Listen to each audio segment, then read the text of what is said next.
welcome back to the Camino is Storytelling, and welcome to the Camino is Storytelling, Nicolaas. One of the stories I told you about, not sure what country he was from, but we brought in two credentials, two pilgrim's passports, and I asked him, why do you have two?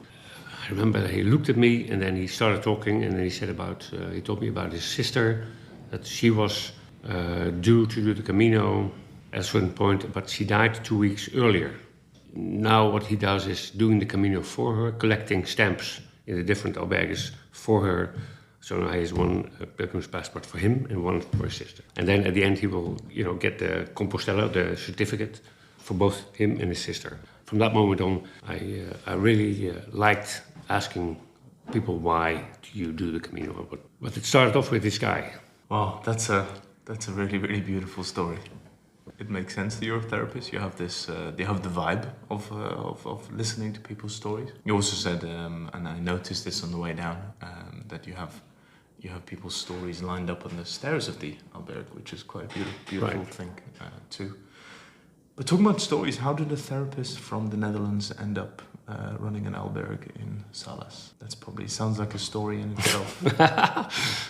Well, I'm a craniosacral therapist. In summer, this usually is not a therapy time.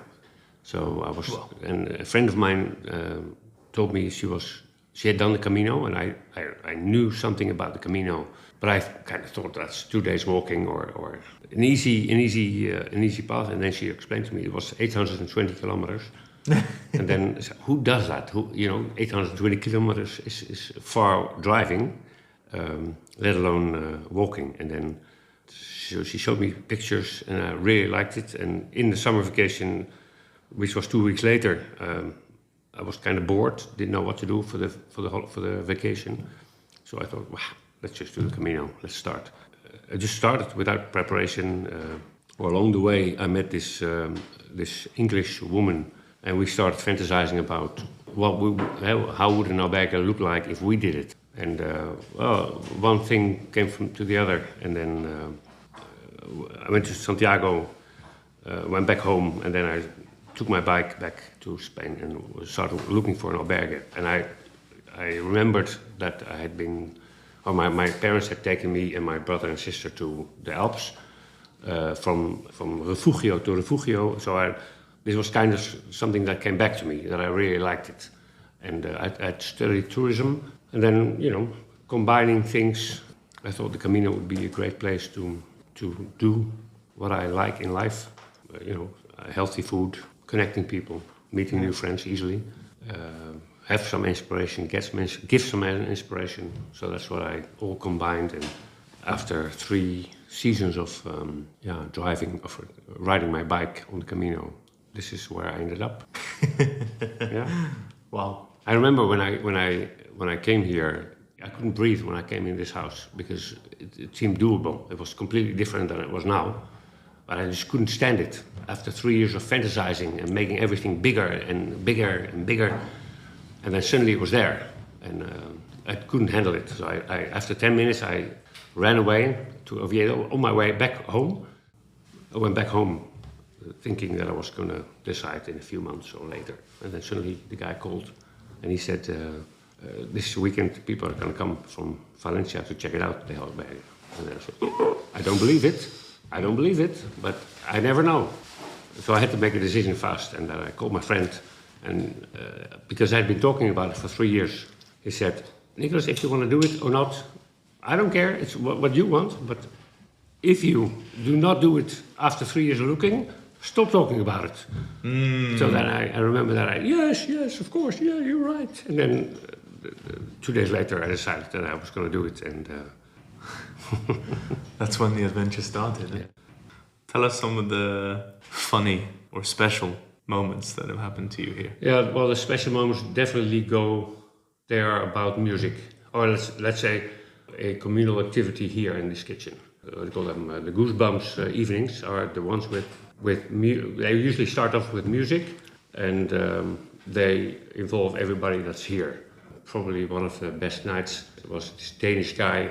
We had about 23 people here downstairs eating together, and this Danish guy took the guitar and he started playing Rolling Stones music, and he had this raw voice, and he started playing, I think, Satisfaction, and then he suddenly said to somebody here, and now you, and somebody, they had to participate in the song. Yeah. And there was this old lady, so everybody participated, and then the song was finished, and then somebody came up with, everybody from their own country, do something, perform something, do something. Is it a poem or a story, or that was one of the best evenings, and it was all about the connection that we had all together here, which is one of the, let's say, the vision of the albergue. We have recharge with healthy food, connect, meeting new friends, and be inspired. That's a lovely, lovely thing. Yeah.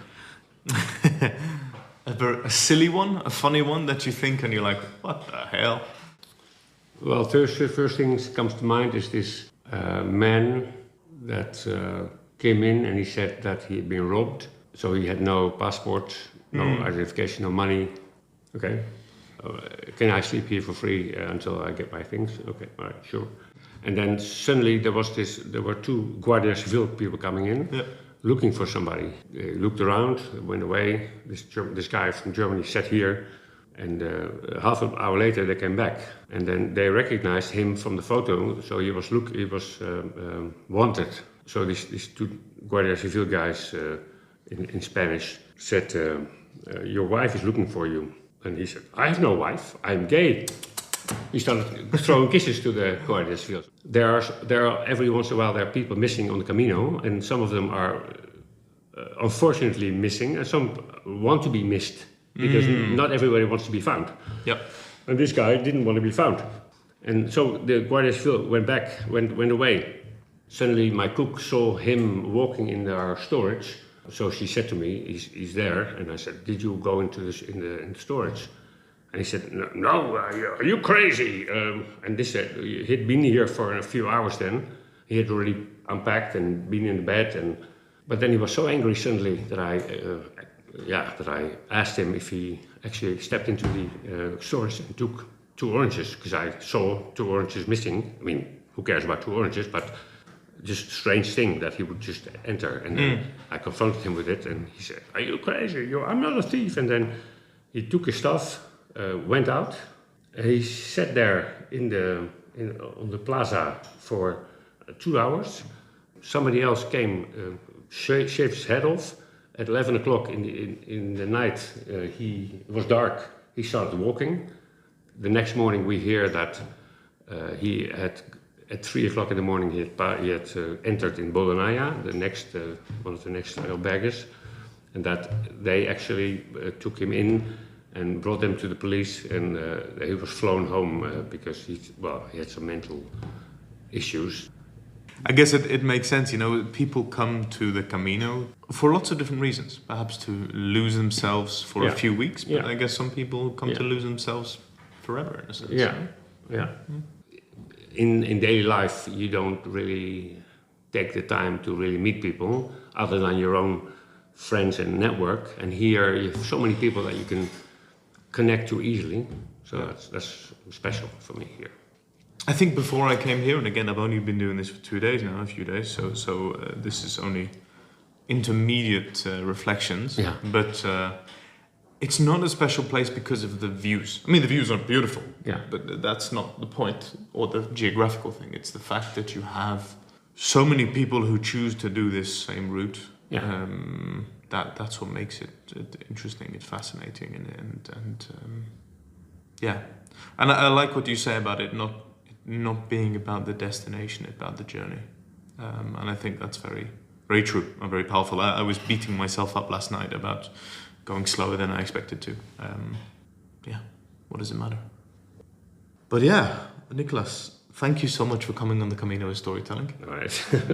Okay. And good luck with the rest of the season. Thank you. In Thank Salas. you. Thank you. And with whatever else comes up from the Camino. Thanks for having me here.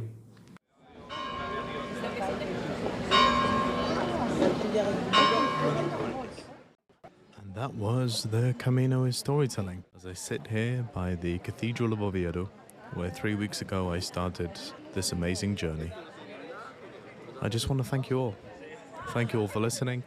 Thank you to all of those who recorded with me. And thank you to everyone that made this journey something phenomenal. To support the world of storytelling, subscribe, follow, buy the book, buy us a coffee. Be in touch with all your feedback, ideas and thoughts. It's always wonderful to hear from you. Thank you so much again and have a wonderful, wonderful day.